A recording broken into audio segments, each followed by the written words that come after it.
What all of us want from our marketing is we want it to work. And all of us are at different stages in our business life cycle. Some of us have been around for decades. We're well-seasoned companies, lots of employees, lots of revenue, a lot of things going on. Others are startups or in the early stages. Some are in the middle where some things are working, some things aren't. Lots of competition, maybe a unique product, but nonetheless, all of those issues in the life cycle of a business. Everybody, all of us, what we want is to be able to measure what's working with our marketing plan, our salespeople, our paid advertising, all this content we've bought. Does it work? Well, this chart is part of a piece of software that we use to measure that. And these are the kinds of results that you want. Now, this is a real case study, a real Viral Solutions client. For the first few months within this year. And what I want to do is spend some time with you and talk to you about these types of numbers and what's going on here. Because some of it would tell a story without knowing what the backstory is, and some of it would not. So let's start up there where it says revenue up in the top left. Little over $500,000 in a few months. Now some of us go, wait a minute, I don't even do that in a year. That's okay. The differences and relationships between these figures is what's important. Some of you say, well, I do that in a week. Still, same story. Relationship. Doesn't matter the time period. Let's talk about how to evaluate this, what these numbers mean. Just over from revenue, you'll see ROI, return on investment, and that relates to the costs that's listed below the revenue. And the cost here is paid advertising. Now that can be to a third party, that can be to Facebook, LinkedIn, Google AdWords, billboard, radio, TV, print, doesn't matter. It's going to follow it all.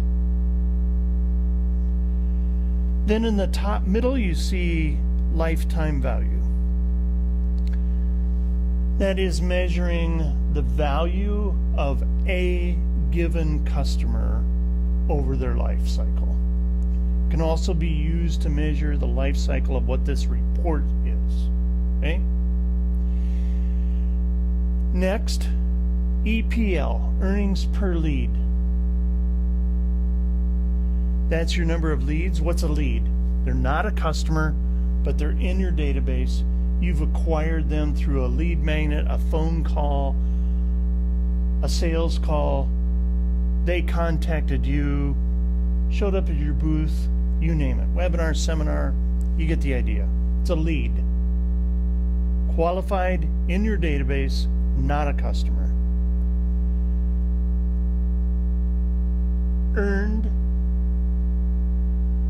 means they became a customer versus CPL not. Follow me? Let's go back over that. Earnings per lead, keyword lead, CPL, cost per lead. Okay? Number of leads here is 6,700 in the bottom middle. The costs are 47,900. Measure that out. Now you got a difference between a new lead and total leads. Okay? Total leads 6,713. New leads, 4,303. The difference between those numbers, a lead who came back, re-opted in for a lead magnet, re-contacted you, not a customer. So the earnings per lead, now we're taking those that became customers, dividing that in revenue. Cost per lead, we're taking cost of the advertising against the leads that we've got. Because what you've got to know in your business is what's it cost to acquire a lead and how much do I earn per lead when they become a customer.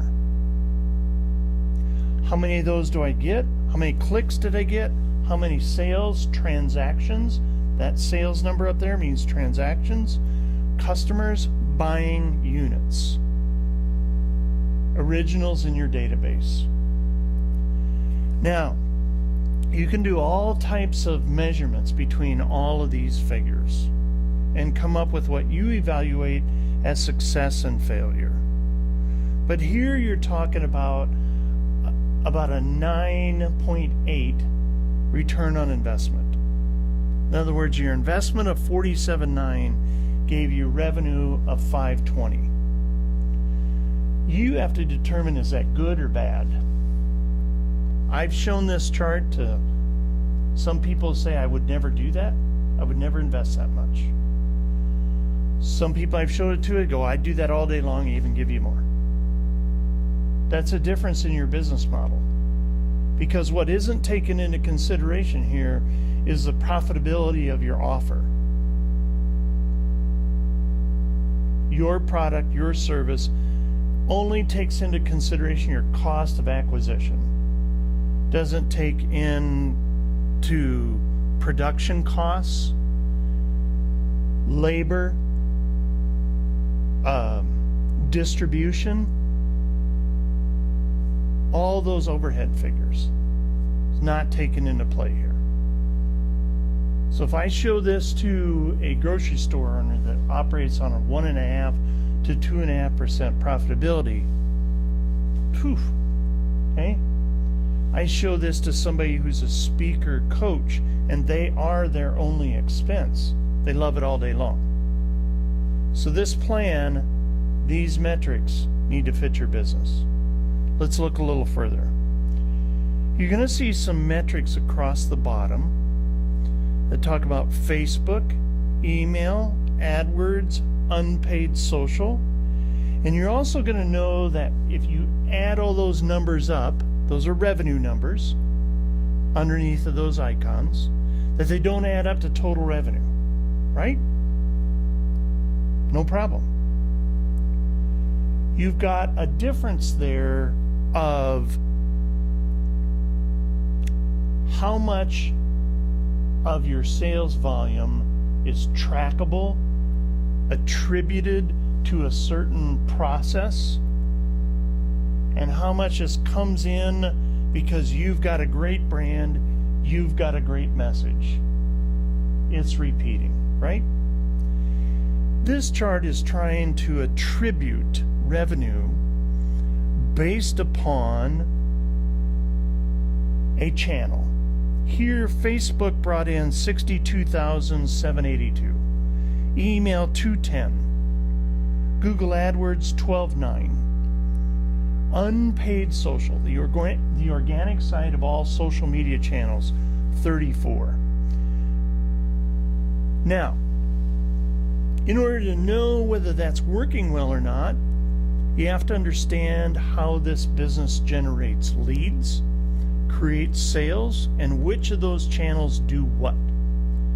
In this particular business, it's heavy Facebook advertising, little bit of Google AdWords, and email is used as the nurture, the educator, the go after, the constantly bringing the new message. Rarely is email here asking for the buy. That's just their business model when you go to evaluate this. So you can see there's a lot of click activity, 40,000 on Facebook, 20,000 on email, 21,000 on unpaid social. A lot of activity, a lot of clicking. You'll see this lifetime value number way up here, that was 558, now broken down by channel. And the number of customers that came from each. Now here's where marketing gets to be really methodical, scientific, and to a lot of people confusing, is that you get cross-channel pollution. There are different beliefs of what to truly attribute a process to, a sale to. Is it the first click or engagement that I made on a Facebook paid ad that gets all the credit throughout the life cycle of a customer? Or if I go from Facebook, click on a paid ad, and you follow up with me on email, and I'm clicking and engaging on it, is it the last click? Or do you blend the two?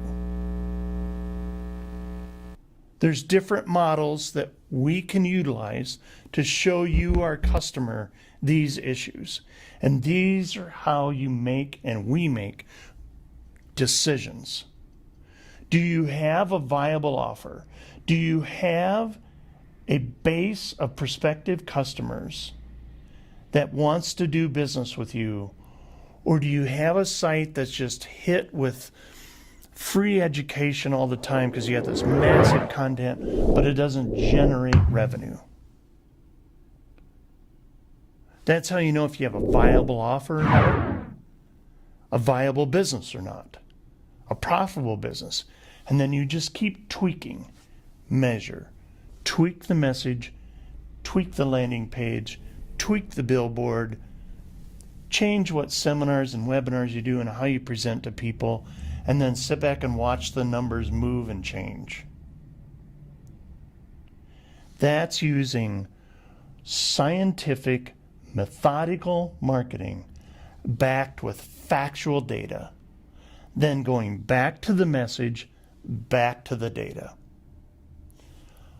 Your marketer needs to be able to do all of that and have all the skills and all the manpower to be able to go from pretty message graphics to deep dive data and everything in between.